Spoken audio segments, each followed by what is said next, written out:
Hey guys, welcome back to the Basically Nomads bus. Today we're going to be working on some doors finally. So we kind of have some news as well. Some of you know that we're actually stationed right now on a friend's property kind of in the back, and it's just been a muddy mess, and we are so glad we're finally moving the bus. Our landlords have been super gracious, but it is time to move on for now. But one of the great things about where we've been is we've had access to a pretty amazing shop that has a lot of the tools that really made the bus what it is today. So before we lose some of these awesome tools that we have, like the table saw, I have to get some work done, and that means today we're gonna be working on some doors. Now first, I wanna show you this door right here. I just made this door last week. It was one of the first doors I've ever attempted, so I also want to make you guys feel comfortable that you don't need a high level of skill with woodworking, but it does help if you have a few tools. For today's project, we're gonna be making the other two remaining doors. One is gonna be for the bathroom and the other is gonna be for the bedroom. We want these doors to be where they kind of store away and don't make the bus feel too closed off. So for today's project, you're gonna need some nicer plywood that could be either 1/2 inch or 3/4 if you have the space for it. Some 3/4 birch or maple. I went with birch. And then also some select or premium pine. And I'll show you the differences in that. This is just a, what they call quality pine, much cheaper, about I think $2.50 per 6-foot board. And then they have their premium boards, which already comes completely finished on all sides, and I think it's about $8 a piece. Now I only bought these to go around the edge so that I didn't have to do too much work to make it look nice. And then these other boards are gonna be the face. You're gonna need a sander. I have an orbital sander from Porter Cable. Also, you're gonna need some wood filler. I just went with the plastic wood. You're also gonna need a brad nailer and a lot of wood glue. All right, with all that being said, we're gonna go ahead and rip down some of that plywood to get it to the right size. So a quick way to kind of make your own track saw if you don't have one already is by using a 4-foot level and a couple of heavy duty clamps with a circular saw. So you kind of clamp it down to where your cut line is gonna be, draw yourself a nice line, and then measure off of the circular saw to your guard, which is 1.5 inches for me. So if I shift that level 1.5 inches to the right, whenever I take that saw across,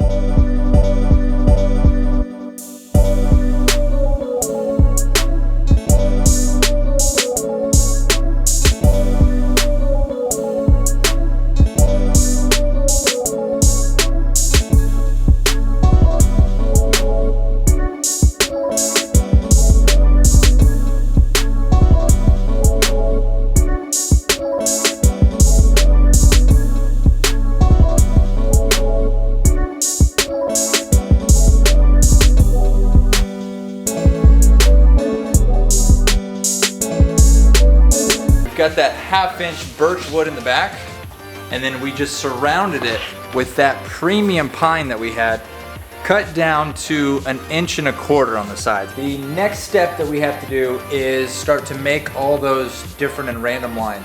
I'm gonna go down to 1.25 inches. I am gonna keep it 3/4 inch thick, so I'm gonna rip that down real quick.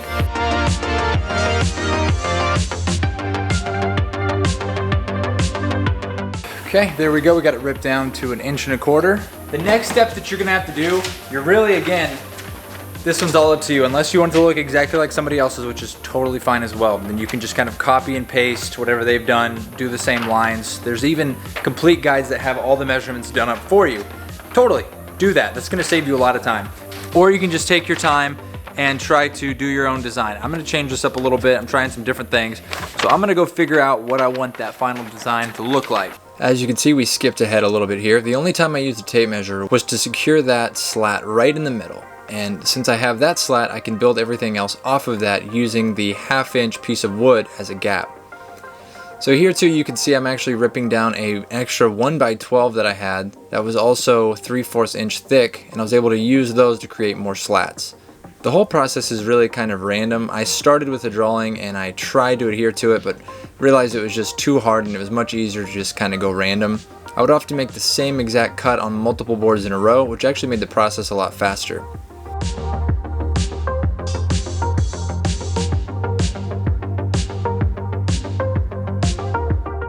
Once you've got all those boards down, you can go ahead and wood putty it and sand everything down to get a nice smooth finish.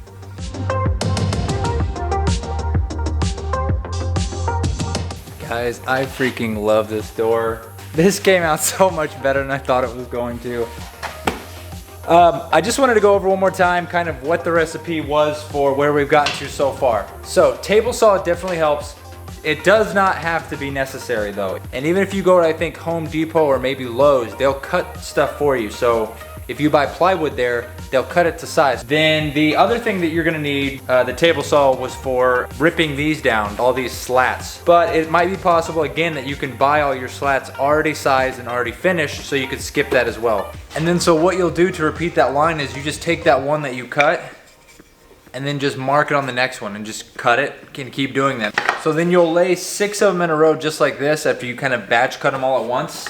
You take that spacer, just put it in between every one, nail the next one down, and that way you can kind of do it a little bit faster, but also that way you know that they're all the same length and you're not measuring, getting the tape measure out and checking your gaps and all that stuff.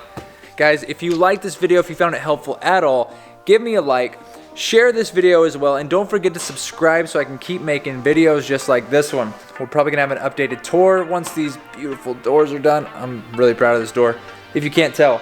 So until next time, guys, thanks, bye.